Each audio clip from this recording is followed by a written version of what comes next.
नमस्कार दोस्तों, स्वागत है आपका हमारे YouTube चैनल पर। आज की वीडियो में हम 2024 के लोकसभा चुनाव का ताज़ा एग्जिट पोल लेकर आए हैं। जैसा कि आप सभी को पता है, सभी चरणों की वोटिंग हो चुकी है और अब बस 2-3 दिनों में हमें ये पता चल जाएगा कि हमारा नया प्रधानमंत्री कौन होगा। आज के ओपिनियन पोल की मदद से हम जानने की कोशिश करेंगे कि किस पार्टी का पल्ला भारी है और कौन सरकार बनाने में सफल हो सकता है। इसलिए वीडियो को अंत तक जरूर देखें। दोस्तों, आपको क्या लगता है कि हमारा अगला प्रधानमंत्री कौन होगा? क्या वह राहुल गांधी होंगे, जिनका दावा काफी मजबूत माना जा रहा है, या फिर प्रधानमंत्री नरेंद्र मोदी, जो लगातार 2 बार से हमारे प्रधानमंत्री हैं? हम आपको बताना चाहते हैं कि इस चुनाव में कड़ा मुकाबला हुआ है और दोनों पार्टियों में काफी हलचल मची हुई है। 2019 के लोकसभा चुनाव में मोदी जी की एक तरफ जीत हुई थी, परंतु इस बार ऐसा बिल्कुल नहीं है। कई लोगों का कहना है कि इस बार मोदी सरकार हार सकती है। जैसे ही 7वें चरण की वोटिंग खत्म हुई, राहुल गांधी ने एक मीटिंग बुलाई जिसमें उन्होंने चुनाव जीतने के बाद पदों के बंटवारे पर चर्चा की। राहुल गांधी को लगता है कि इस बार उनकी सरकार बनेगी। आज की वीडियो में देखते हैं कि क्या इस बार वाकई में इंडिया गठबंधन की सरकार बनेगी या नहीं। जानने के लिए अंत तक बने रहे। यदि आप चैनल पर नए हैं तो चैनल को सब्सक्राइब करना ना भूलें और वीडियो पसंद आई कमेंट्स में बताएं कि आपका प्रधानमंत्री के रूप में किसे देखना चाहते हैं। तो चलिए शुरू करते हैं आज की वीडियो। सबसे पहले हम बात करते हैं बिहार राज्य के बारे में। बिहार में लोकसभा की कुल 40 सीटें हैं, जिनमें से 14 सीटें बीजेपी को मिली हैं और 26 सीटें इंडिया गठबंधन को। बिहार में तेजस्वी यादव और राहुल गांधी की जोड़ी ने काफी अच्छा काम किया है और उन्हें बहुमत के साथ जीत मिली है। अब बात करते हैं उत्तर प्रदेश के ओपिनियन पोल के बारे में। उत्तर प्रदेश में लोकसभा की कुल 80 सीटें हैं, जिनमें से भाजपा गठबंधन एनडीए को 45 सीटें मिल रही हैं और इंडिया गठबंधन को 35 सीटें मिलने का अनुमान है। उत्तर प्रदेश में राहुल गांधी और अखिलेश यादव की जोड़ी ने भी अच्छी संख्या में सीटें प्राप्त की हैं।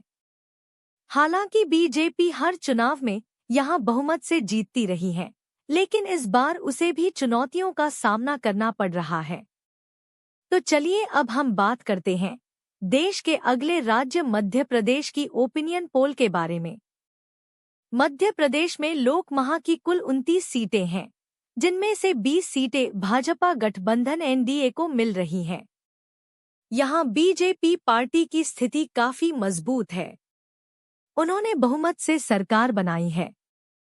इसका मुख्य कारण है कि राज्य में बीजेपी की सरकार है, जिसका फायदा उन्हें चुनाव में मिला है। अब हम बात करते हैं पश्चिम बंगाल की। यहां लोकसभा की कुल 42 सीटें हैं, जिनमें से 10 सीटें भाजपा गठबंधन एनडीए को मिली है। वहीं इंडिया गठबंधन को केवल 2 सीटें मिल रही हैं। बाकी 30 सीटें अन्य पार्टियों के खाते में जाने का अनुमान है। चलते हैं कर्नाटक की ओपिनियन पोल पर। कर्नाटक में लोकसभा की कुल 28 सीटें हैं, जिनमें से 10 सीटें भाजपा गठबंधन एनडीए को मिली है और 18 सीटें इंडिया गठबंधन को। यहाँ इंडिया गठबंधन ने अच्छा प्रदर्शन किया है और बीजेपी को हार का सामना करना पड़ा है। दक्षिणी राज्यों में इंडिया गठबंधन की स्थिति काफी मजबूत है। अब हम बात करते हैं गुजरात की। गुजरात में लोकसभा की कुल 26 सीटें हैं, जिनमें से 20 सीटें भाजपा गठबंधन एनडीए को मिली है और 6 सीटें इंडिया गठबंधन को। गुजरात को बीजेपी का गढ़ कहा जाता है और यहां नरेंद्र मोदी की लोकप्रियता के कारण बीजेपी को भारी बहुमत मिला है। अब हम मेघालय की बात करते हैं। यहां लोकसभा की 2 सीटें हैं, जिनमें से एक सीट भाजपा को और दूसरी सीट इंडिया गठबंधन को मिली है। अंत में हम आंध्र प्रदेश की ओपिनियन पोल पर नजर डालते हैं। यहाँ लोकसभा की कुल 25 सीटें हैं, जिनमें से 3 सीटें भाजपा गठबंधन एनडीए को और 1 सीट इंडिया गठबंधन को मिल रही है। बाकी 21 सीटें अन्य पार्टियों को मिली हैं। आंध्र प्रदेश में जगन मोहन रेड्डी का प्रदर्शन काफी अच्छा रहा है। तो चलिए अब हम बात करते हैं केरल राज्य की ओपिनियन पोल के बारे में। केरल में लोकसभा की कुल 20 सीटें हैं और यहाँ की सभी 20 सीटें इंडिया गठबंधन के खाते में जाने की उम्मीद है। केरल में बीजेपी को एक भी सीट नहीं मिली है। यहाँ इंडिया गठबंधन की लहर पूरी तरह से छाई हुई है। दोस्तों, केरल और तमिलनाडु ऐसे राज्य हैं जिनकी बदौलत इंडिया गठबंधन इस बार केंद्र में सरकार बनाने में सफल हो सकता है। अब हम तेलंगाना राज्य की ओपिनियन पोल पर नजर डालते हैं। तेलंगाना में लोकसभा की कुल 17 सीटें हैं, जिनमें से केवल 2 सीटें भाजपा गठबंधन एनडीए को मिल रही है, जबकि इंडिया गठबंधन को 12 सीटें मिलने का अनुमान है। तेलंगाना में भी बीजेपी का प्रदर्शन कमजोर है। अब तक के ओपिनियन पोल से लगता है कि बीजेपी इंडिया गठबंधन से काफी पीछे है और इस बार राहुल गांधी या किसी और को प्रधानमंत्री के रूप में देखा जा सकता है। अब हम महाराष्ट्र की बात करते हैं। महाराष्ट्र में लोकसभा की कुल 48 सीटें हैं, जिनमें से 18 सीटें भाजपा गठबंधन एनडीए को मिल रही हैं, जबकि 28 सीटें इंडिया गठबंधन को जा रही हैं। महाराष्ट्र में बीजेपी को बड़ा नुकसान हुआ है। जब शिवसेना बीजेपी का हिस्सा थी तब उन्हें बहुमत मिलता था, लेकिन शिवसेना के अलग होने के बाद बीजेपी की स्थिति खराब हो गई है। अब हम झारखंड की बात करते हैं। झारखंड में लोकसभा की कुल 14 सीटें हैं, जिनमें से 3 सीटें भाजपा गठबंधन एनडीए को मिल रही है और 10 सीटें इंडिया गठबंधन को मिलने का अनुमान है। यहाँ भी बीजेपी को हार का सामना करना पड़ा है। अब हम असम राज्य की ओपिनियन पोल पर नजर डालते हैं। असम में लोकसभा की कुल 14 सीटें हैं, जिनमें से 8 सीटें बीजेपी को और 5 सीटें इंडिया गठबंधन को मिल रही है। अब हम पंजाब राज्य की बात करते हैं। पंजाब में लोकसभा की कुल 13 सीटें हैं और यहाँ बीजेपी का प्रदर्शन बहुत खराब है। बीजेपी को एक भी सीट नहीं मिली है। कहा जाता है कि जब बीजेपी कार्यकर्ता पंजाब में वोट मांगने गए थे तो किसानों ने उन्हें वहां से खदेड़ दिया था। आम आदमी पार्टी की वजह से यहां इंडिया गठबंधन को जीत मिल रही है। तो चलिए अब बात करते हैं राजस्थान राज्य के ओपिनियन पोल के बारे में। राजस्थान में लोकसभा की कुल 25 सीटें हैं, जिनमें से बीजेपी 13 सीटें मिल रही हैं, जबकि इंडिया गठबंधन को 12 सीटें मिल रही हैं। यहाँ दोनों पार्टियों में कड़ा मुकाबला है और केवल एक सीट का अंतर है। 2019 के लोकसभा चुनाव में बीजेपी ने यहाँ 24 सीटें जीतकर बहुमत हासिल किया था, लेकिन इस बार बीजेपी का प्रदर्शन कमजोर रहा है।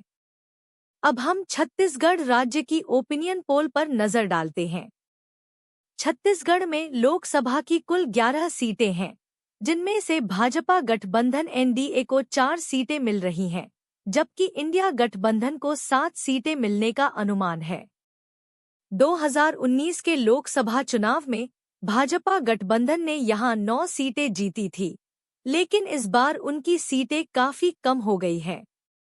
देश भर में बीजेपी की सीटें कम हो रही हैं, जिससे ऐसा लगता है कि जनता प्रधानमंत्री नरेंद्र मोदी की जगह राहुल गांधी को देखना चाहती है।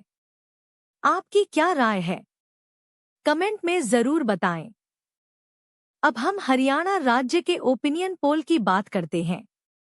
हरियाणा में लोकसभा की कुल 10 सीटें हैं, जिनमें से भाजपा गठबंधन एनडीए को 3 सीटें और एनडीए गठबंधन को 7 सीटें मिल रही हैं।